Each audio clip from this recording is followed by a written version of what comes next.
नुकताच DGCAचा रिपोर्ट आलेला आहे की VSR या विमानाचा दोष आहे, त्यांच्या लिअरजेटच्या 4च्या दुर्लक्षामुळे विमान अपघात झालेला आहे। सगळ्यात महत्त्वाचं हे जे महासंचालक आहे यांनी माननीय उपमुख्यमंत्री अजितदादांचा अपघात झाल्याच या VSR याच्यावर बंदी घालायला पाहिजे होती आणि त्यांना परमिशन देणारे कोण आहे तर हे महासंचालक आहे। ती कुणी दिली, कुठल्या अधिकाऱ्यांनी दिली याचाच अर्थ या DGCAच्या जो कोणी अधिकारी त्यांनी परवानगी दिल्या त्याचाही याच्यात निष्काळजीपणा आणि आपल्याला दिसून येतो।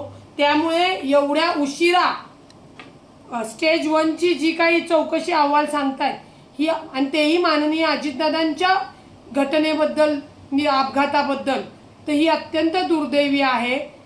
DGCAने तातडीने दुसऱ्याच दिवशी VSR वर बंदी घालायला पाहिजे होती, ती घातली नाही। त्यांनी तो वेळकाढूपणा केलेला आहे आणि आता जेव्हा सगळीकडनं आवाज यायला लागले, विचारणा व्हायला लागली, महाराष्ट्रातली लोक रस्त्यावर यायला लागले, तेव्हा हे सांगतायत की VSR वर ची चुकी होती आणि त्यांच्यावर आम्ही बंदी घातलेली आहे।